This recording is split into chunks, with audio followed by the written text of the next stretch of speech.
think within 6 months I was given shares, and the whole business was turned around. I think we got it up to 1.2 mil a month. We've got a goal of this year to scale out 200 websites. We're currently on website 10. So there's still quite a way to go. I tend to think chasing the numbers is something that it'll never fulfill you. You'll always want more. What changes have you seen in the SERPs over the last couple of years, specifically, in the gambling SERPs? I'm not just going to rely on the AI to give me the answer, because I know it can be false. Like, we manipulate AI, so I know it could be false. There's actually no one at Google now who understands the algorithm anymore.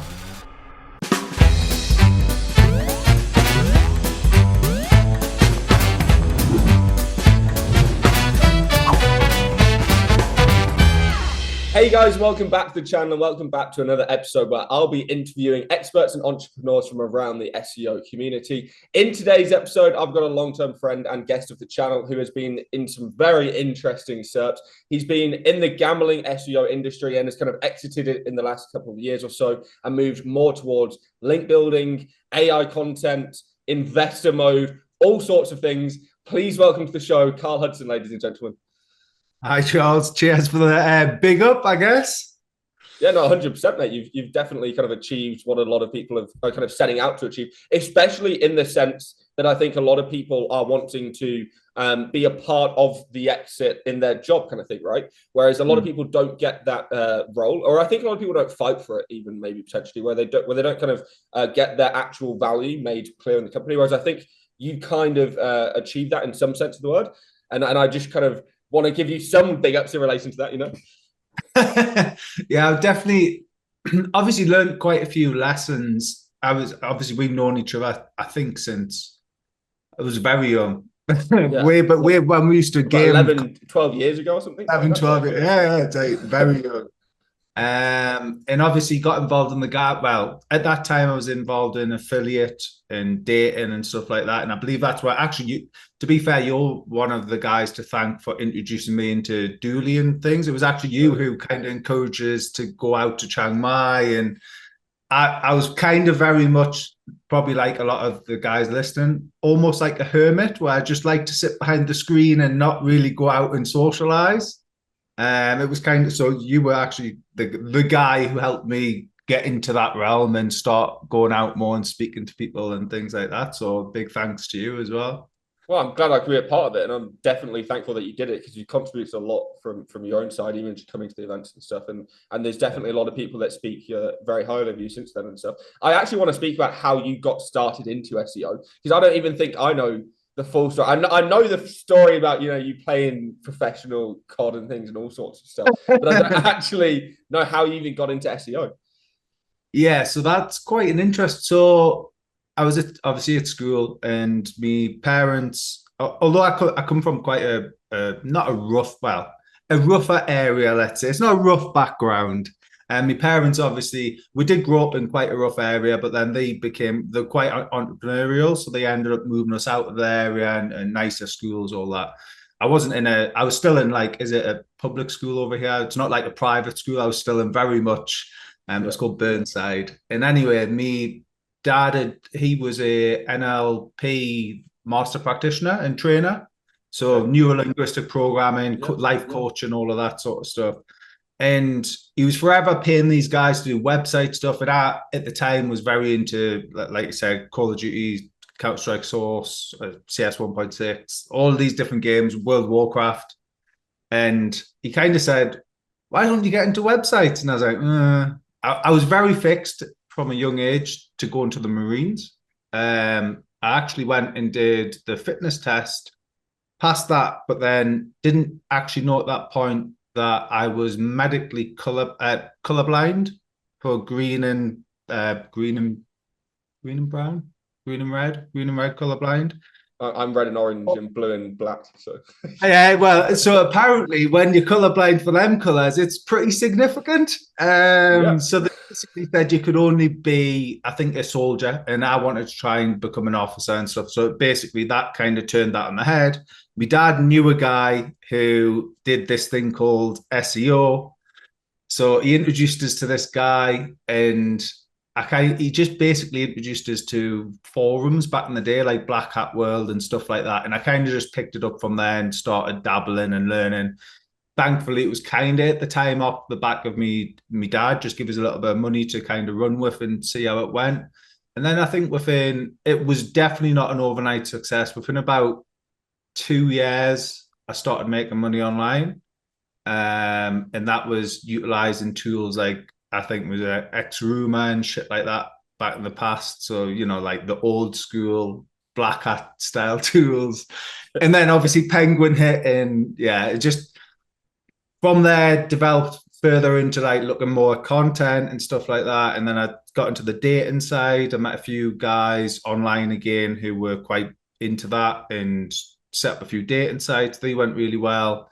I've still got some of them today and they're still earn, which is pretty amazing considering it's going on 20 years. And yeah, that's kind of how I got into SEO. And then obviously the gambling side was actually more. So I kind of hit an age where I started partying. It was about 24, 25. And then I kind of lost 5 years of just partying all the time with friends. And probably like yourself, you lose a bit of time. And yeah, it was kind of one of the friends he'd set up his own gym clothing company. And I was helping him rank, got him to like first page for most of the terms. And his investor had set up a gambling company and they were like negative 50K a month or something, like just spending money left, right, and center. And they just recently got rid of their SEO or something, I believe. And then basically I went and had a chat with them, had a sit down. I said, look, it's not an industry I've been in before, but it's SEO. I'm willing to give it a go. It's one of the toughest niches you can probably go into in the UK. So why not? Went into that. And then I think within 6 months, I was given shares and, the whole business was turned around. I think we got it up to 1.2 mil a month it was earning. And it was doing good money for many, many years. And then obviously exited out of that. Yeah, so I wanted to kind of talk to you about what you're currently focused on after kind of that exit. Because a lot of people kind of go down two paths. Either they just freak out and they have nothing to work on. And then they just try and work on loads of projects and kind of just spread themselves quite thin. Or they just retire and take a lot of time off, right? And it's kind of like what Joel Smith is doing at the moment and just traveling around the world and stuff, right? What are you currently doing at the moment and focusing on? So there was the option. I actually spoke to a friend about this who he runs quite a successful, not Joel. I have spoke to Joel about this before as well, but just to almost like repurpose yourself. It is quite hard sometimes to repurpose yourself. And to especially when especially the gambling company I was involved, I think for 6 years. So it's a big chunk of time where I've been doing, a day-to-day managing teams, managing staff, building up the team. Originally, it was just me, a content writer, and the two shareholders. To I think it was about a 15, 16 man strong team plus a Filipino outreach team. So like getting used to having that time back. But then also, the hardest part for me was realizing that I then need to adopt those same principles of building a team around us in my own stuff again, because obviously I'd done it for the gambling, which obviously became kind of my own stuff. So that's kind of the focus has been over the last year, is starting to build up a solid team around us. Because I'm very prone to, I like to, and Dooley hates this because me and him are very similar. We like to start projects. But I was always lacking in the sort of finishing them. I would start them up in the running, but then I would kind of leave them and then they're just in the back somewhere. And then 2 years down the line, you go, oh, I might work on that one. It's doing all right. That's kind of, I'm trying to I have been tackling, to be fair, that approach over the last year. So we now got, I think, obviously I've got Searcheroo. That's been going since 2018, which is like a link building agency. Dooley recently, about 2 years ago, bought Tom's shares. Tom was one of the founders with me. And that's kind of originally was set up to help support my own assets. So building links to my own website and things. It still very much does that now, and it's still a very big part of it. But we've built that team up to, I think, 12 staff now, 10 or 12 staff. I'm very much hands off in that business unless I have to deal with something management wise.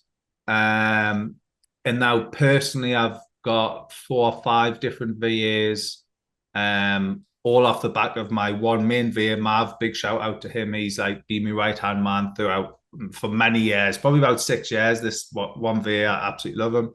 And more of a friend. I've met him a few times as well. And he's now training up guys in his local town to sort of become a competent team for us. So then we've got a goal of this year to scale out 200 websites. We're currently on website 10, so there's still quite a way to go. But it's only they only started start of Feb, so it's the 9th of Feb, and they're on website 10. That's not bad. Good. Yeah, and it'll probably ramp up, right, as the people get better, exactly. The processes get more efficient, and more people get added to the team and things. Well, that's the thing. The busy's still kind of in the train. Like they did a January training, but it was kind of they all had other jobs that give notice, so it was kind of like a hitty missy training approach. So my approach with it is, here's all the SOPs. I tend to, because of the way I work, I know it's like ad hoc tasks. So like very much, I've got sheets of paper next to us, which I write like to-do lists down, and I do use Trello, to be fair, a lot of the time as well. And especially with this team, we've now set up like a Trello board where I just feed in the tasks and Mav kind of distributes them. Because otherwise I'm just spamming him on WhatsApp saying, "Oh, this is a good niche. Why don't we go into this?" And yeah, you need the middle manager to pick the right ideas, right? Exactly. So that's kind of like where we're at now. And in terms of focus, search rules becoming more and more a focus. Obviously, kind of following your avenue of getting my name out there a little bit more, and because I only ever know the people who I've met at conferences really up until maybe about 6 months ago, where I've started doing more interviews with like yourself and Kazra and things, and trying to just get my name a little bit more known in the more broader circles of SEO. And yeah, going through that. So like building a personal brand as well is quite key for me this year, I think. It's also quite fun, I think, of generally trying to build a personal brand. It's because it's more relative to yourself and things and stuff. And it's quite intriguing to kind of see how you can build on different platforms and try and experiment with different ideas and all sorts of content and things, right? It becomes a bit more interesting than just systematic SEO scaling of websites and stuff after a bit, right? It'll be a bit like yourself, Charles, as well. It's interesting to see what comes of having that personal brand, like the investment opportunities, for instance. I think we get something like 5 to 6 investment opportunities a week just on an email. Do you want to come in? Like I've had some recently where, they're pretty successful businesses. I've been working with them through Searchroo for quite a while, and they're wanting to offer shares in the business for me to get involved in their SEO and like help them scale it to another level. Like stuff like this is just, it happens a lot. Obviously, the hardest part of that is I know I'm a serial starter. So one of the key tasks for me is learning to say no a lot of the time. Or at least picking the battles, picking which ones I can do and which ones are going to hopefully bring, more and more joy to my life. And now for a quick message from our sponsor, Search Intelligence. If you're looking for digital PR campaigns, what you're about to see should impress you. What a crazy campaign. How to Sleep on Your Back. This campaign got us links in Huffington Post, Glamour magazine, Mirror, and lots of other great news publications. Let me show you how we've done it. It was so simple. Our sleep client provided us with expert commentary about how to train yourself to fall asleep on your back. They also gave advice on why it's best to sleep on your back. Once we've had this information, we went to Muckrack and searched for journalists that consistently write about sleep and well-being. We've sent these journalists the advice provided by the client, and within 1 day the links started flowing in. Glamour magazine, a DR81 website, picked it up. Huffington Post, DR88, Mirror UK, DR90, a massive avalanche of links blasted to our client's website with this simple yet effective campaign about how to sleep on your back. I hope this inspires, and I hope you'll use this technique to land massive links to your or your client's website. Do you find it easier to work on the specific projects that you kind of choose to that you think you would want to work on, rather than trying to work on the most profitable exit possible, right? I'd rather, yeah, that's my thing all along is I'm not really looking at the, what is the most achievable exit type thing, because I tend to think chasing the numbers is something that is just, it'll never fulfill you. You'll always want more. Whereas actually I look at, who can do I want to work with this guy, or can I work with this guy or a team? Actually, yes, I can. It'll be quite good, quite entertaining. It might help me lift, my knowledge and understanding, so I can personally grow, not just obviously from an SEO perspective, but like maybe from like a business perspective. Like for instance, like Dooley, he's not the best technical SEO. However, I've got a nickname for Dooley in my phone, and I call him Woodpecker. Because he's the guy who, like a woodpecker on a tree, once he gets an idea in his head, he just keeps pecking and keeps pecking at the tree until that idea kind of gets there. Or, if he's trying to understand something, he just keeps drilling until and it's a great, like, I need to adopt that methodology a little bit more, and trying to, the social connections he has and the business side is what I'm learning from him. And that's kind of like how I try to approach business partners is, will I give something, and will they give something back, like in terms of like a good relationship type thing. Yeah, so it's not all one way, and it's not, it's not opportunistic for an individual person, right? So talking less about business and more about SEO, what changes have you seen in the SERPs over the last couple of years, specifically, in the gambling SERPs? Have there been any massive outlying things? Have things kind of taken over? Have things changed massively? Yeah, so one thing we were really good at in the gambling niche was, you're going back years and years before, like topical authorities only kind of been mentioned in the last, say, 4 years. Like we're going back like 6-7 years ago. We kind of like set out as one of the first gambling, like we were the casino, so we were the white label casinos, and we were one of the first to kind of do like a cover of all of the slot games and the casino games out there. Literally, we were writing reviews left, right, and center. We're doing YouTube reviews, all of this of the different games. Obviously, the problem with that is in time, legislation changes. The UKGC are very strict on certain things, so we had to remove a lot of these, especially the YouTube side, and child-friendly images and all of this sort of stuff. It was like a whole load of stuff. But in terms of the SERPs, I would definitely say in the gambling niche, you're seeing, but I would say, to be fair, in most niches now, you're definitely seeing more and more authority sites. I know you're quite prone on the parasite SEO, and you're seeing it more and more. It is, I would actually say, personally, I would say the SERPs have took a step back in the last, say, 2 years. I would say they've got terrible. Yeah. I almost feel like they were at quite a good level probably 2 years ago, and now they're quite gameable, which it's quite poor on Google's point of view, because there is a lot of, and I've seen a lot of good website owners, affiliates, probably even personal friends of yours, Charles, where they've actually, or even yourself, where you've built a good website, it's got good fucking content, but it doesn't rank anywhere anymore because authority sites have took the whole of the first page. Yeah, and it's and it's funny, the sites that you think you put all this time and effort and things into are right now underperforming. And the sites that I didn't really care about, I just threw up some like AI auto-generated content and some like Fiverr links. Is like this, like it's absolutely crazy, right? So the difference is kind of well, and I think that has also what has led to this kind of resentment in the white hat community. Whereas the white hats were always very, very pro Google for the longest time, right? And it's only the last couple of years where I've seen that kind of hatred, almost hatred, building towards Google. And you see it in the kind of the webmaster account replies on Twitter, or X even, where it used to be all just love, nothing but love, and now it's just like constantly, you've ruined my business, you've destroyed this, what's this up there, all just constant negativity, right? And I think it is kind of reflecting on the engineers, because the statements are starting to get less and less personal and more generic. And I think that they themselves are not sure where the company's headed, not sure where the algorithm is headed. The teams are moving all over the point. The decision making is moving all over the place. It's kind of a scary time almost to be involved in Google and things. But like you said, it is easier for us because of this. Right? Whenever chaos happens in Google, it's great for us because it allows us to thrive in the chaos, right? Well, exactly. Obviously, it's like it's a two-way approach, though, isn't it? It lets you thrive on certain, like you said, certain websites, certain industries, but other websites that you might have spent a lot of time, a lot of money on, people are probably hurting.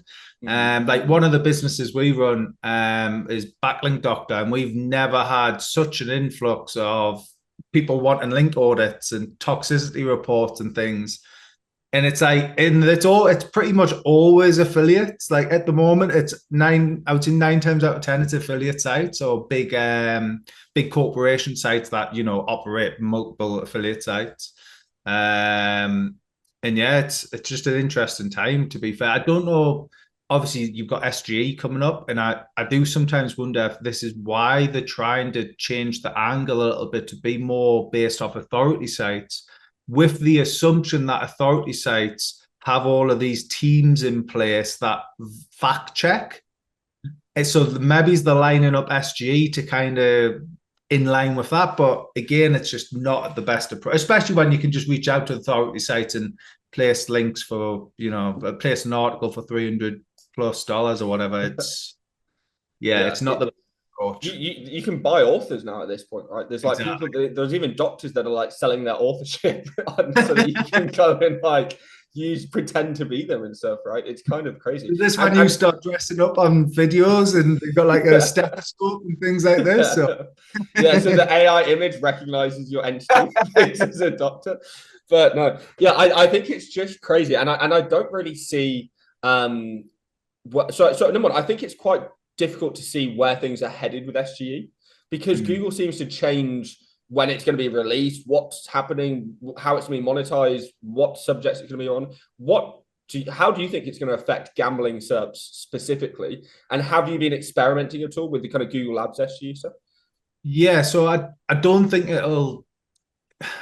any your money or your life niches will be affected by it, because there's too much legislation involved. So the UKGC are very quick, and so are other gambling authorities. It's not just about the UKGC, but they're very quick to dish out fines. So you can imagine, especially a big corporation like Google, how big that fine could be when they know they probably won't bankrupt them. And there's a lot of lawyers on payroll. There's going to be a decent fine handed out as soon as they start suggesting things. I don't think it'll affect gambling SERPs. I dare say we were, at the time of his exit, and now we were starting to dabble a lot with utilizing AI. The hardest part with gambling and the AI side is the fact that everything needs to be checked kind of to make sure it's compliant, and having a compliance officer. So actually, although, you can knock up AI websites, and it's part of the 200 websites that we're busy doing this year, about 100, 120 of them are all going to be AI content, but fact-checked and human checked before publishing. Now, that's kind of an approach we had to adopt in the gambling space, because if you're publishing stuff that's non-compliant, it can lead to fines very quickly. So we had to, when you add that step in, though, it doesn't always save that much time, because sometimes some of the facts, you have to actually dig on the internet to find these facts about the certain slot games or RTB values and all of this. You can't just take it as here's an affiliate site, this must be right type thing.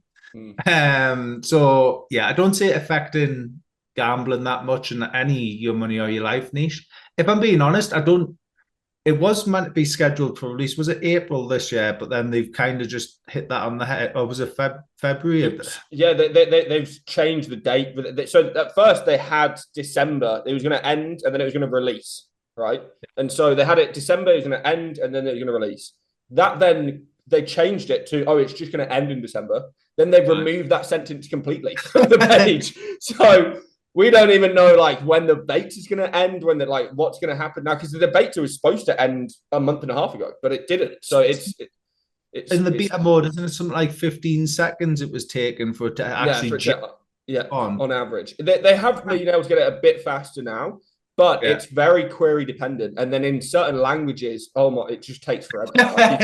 you know, you're trying to write in like Arabic or something, and it will take 30, 40 seconds and things to load. Wow. Because of the, I guess, the crawling and the sorting and things. And then also, depending on where it's retrieving that information from and all sorts of things and stuff, it can create a massive kind of ambiguity in like networking stuff and things. And I'm sure it must increase the cost of their data centers networking things by a considerable degree. So like I said, I think it's not, unless they find some serious way to monetize it, which so far the only way they've been able to do it is by putting product snippets inside of it.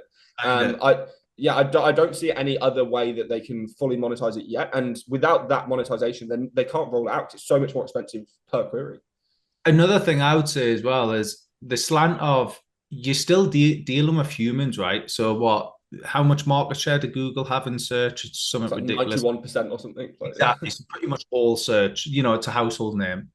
At the end of the day, I know I wouldn't be happy, although I use ChatGPT all the time, but if I'm researching something, I'm not just going to rely on the AI to give me the answer, because I know it can be false. Like, we manipulate AI, so I know it can be false, right? So what I obviously like to do is go and research it on the line, try and find some trusted sources, especially if it's like something in the health niche. I might be reading some medical research, you know what I mean? PubMed, stuff like that. And you just, I think almost because we're humans, you're not going to have the machine tell you the answer almost and then believe it for certain, like 100% certainty this is the answer, unless it's a simple maths equation, right? Where it should probably be getting them, although I have seen that get them wrong as well.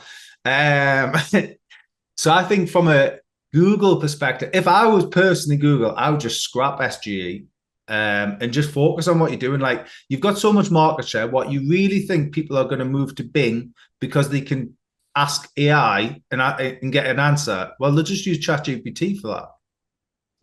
Like, you know, they're becoming more and more capable, or they'll use Google Bard for that. They're becoming more and more capable of scraping the SERP. So why spend the time on changing the SERP, which is only going to increase your cost base?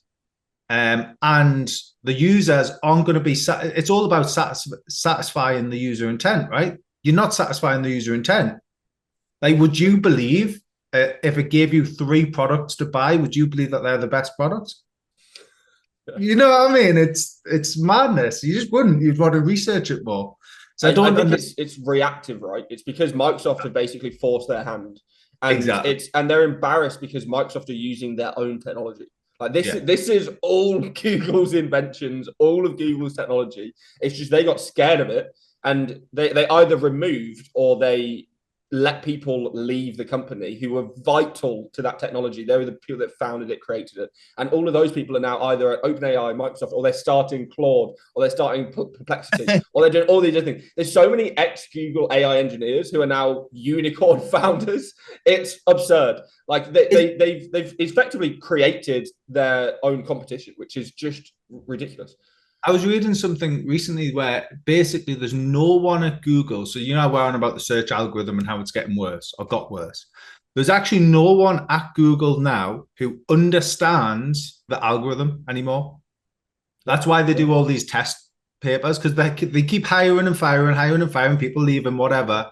So they haven't got the core team that actually built the algorithm.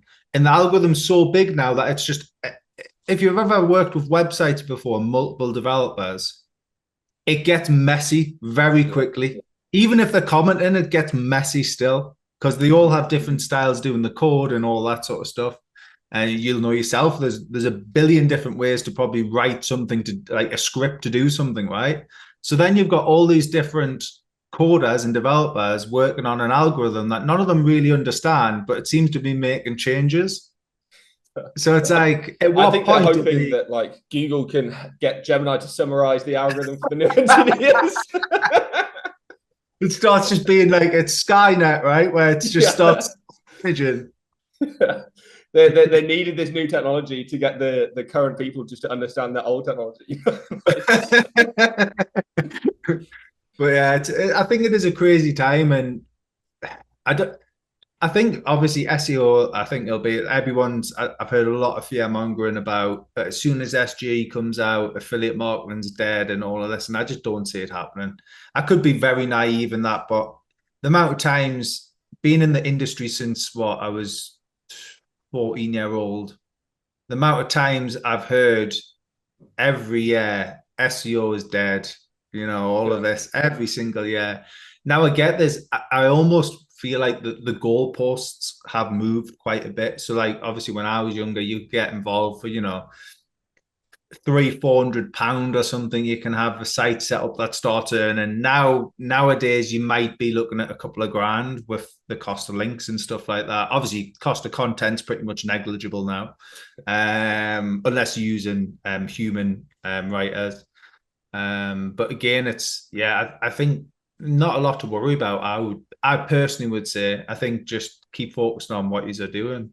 No, yeah, I think people are actually worrying about the inverse of the technology. So I think people should be worrying more about large websites, scraping your small website, creating the exact same content that you have spent hours or a lot of cash flow on, putting it on their website, and then immediately outranking you because they have all this authority, right? So I think that it's actually the opposite way around. It's not SG is going to steal your lunch. It's that technology is going to steal your content, and it's going to feed Google with more authoritative pages than your site. And because of something, a little known factor called link inversion, which a lot of people don't know about, it's then going to actually outrank your content, even if it's nearly a one-on-one match anyway, right? Even if the AI has edited 10% of that content, 20% of that content, it will still outrank you because of the authority mix. So I think that people, like I said, are worrying about SG when they should be worrying about the AI technology stealing their content and being used by a larger website. And that has already kind of come to fruition. There's definitely some big websites that I've seen their page count go like this out of nowhere. And I can let you know now, they definitely have not hired 100 writers overnight. And I think that's more of an issue than SG is, and it's even an issue right now. People are like worrying about the future. You should be worried about what's going on right in front of you, right? And then you've got the other side, flip the coin. So I've seen some of these guys' examples. I can't remember the name of the site. I think it began with a C, where he just went hard on AI content. I think he was on Twitter. You probably know. When I'm speaking about Jake Ward. And his website just went super, like skyrocketed in, but it's eventually got kind of slapped. And it's like, and it was a manual slap. So like he's even posted on Twitter saying, that he's had a penalty type thing. But it's like how much money he made in that 3 to 6 month period of it skyrocketing. It's only because it got published on Twitter and everyone started talking about it that Google were made aware of it, probably.